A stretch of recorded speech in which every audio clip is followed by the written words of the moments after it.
আমাদের খুব কাছাকাছি সময়ে 31st নাইট, নতুন বছর আসছে। এই সময়ে আমাদের অনেক যুবক নয় বরং সব শ্রেণীর লোকজনই এই রাত্রিটাকে উদযাপন করে। আমাদের জানা দরকার যে এটা কোত্থেকে আসলো, এটার পিছনের ইতিহাস কি।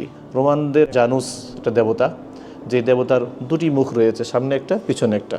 বিভিন্ন সময় এটা দেখা যায়, বিভিন্ন চিত্রের মধ্যে দেখা যায়। তো রোমানরা করতো যে 31শে ডিসেম্বর রাত্রিবেলায়, রাতের মধ্যভাগে 12টার আগে তারা ওই পিছনের মুখের সামনে গিয়ে বিভিন্ন ধরনের অপকর্মে লিপ্ত হতো।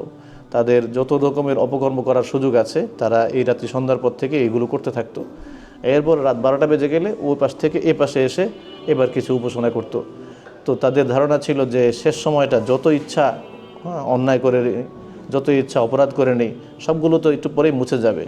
তো তাদের ধারণা ছিল যে এই মূর্তির পূজা দিলে এটা পিছনের সব কিছু মুছে যায়, সামনে ভালো হয়।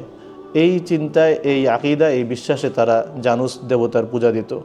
সেখান থেকেই পরবর্তীতে খ্রিস্টানদের মধ্যে এই উপাসনা আসছে, আর খ্রিস্টানদের থেকে আমাদের মাঝে আসছে। এই রাত্রি উদযাপনের মাধ্যমে আমাদের সমাজে যে কয়েকটি বিষয় ঘটে থাকে, প্রত্যেকটা বিষয় আলাদা আলাদাভাবে ইসলামের দৃষ্টিতে হারাম। প্রথম বিষয়, এখানে বিজাতীয় ধর্মীয় সংস্কৃতি অনুসরণ করা হয়।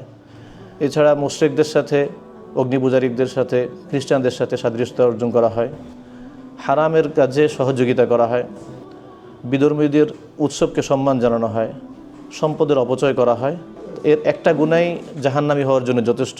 সেখানে 8টা গুনাহ যদি একটা ওই উদযাপনের মধ্যে হয়ে থাকে, তাহলে সেটাকে হারাম এবং নাজায়েজ শিরকি কাজ বলা ছাড়া, কুফরি কাজ বলা ছাড়া কোনো উপায় নেই।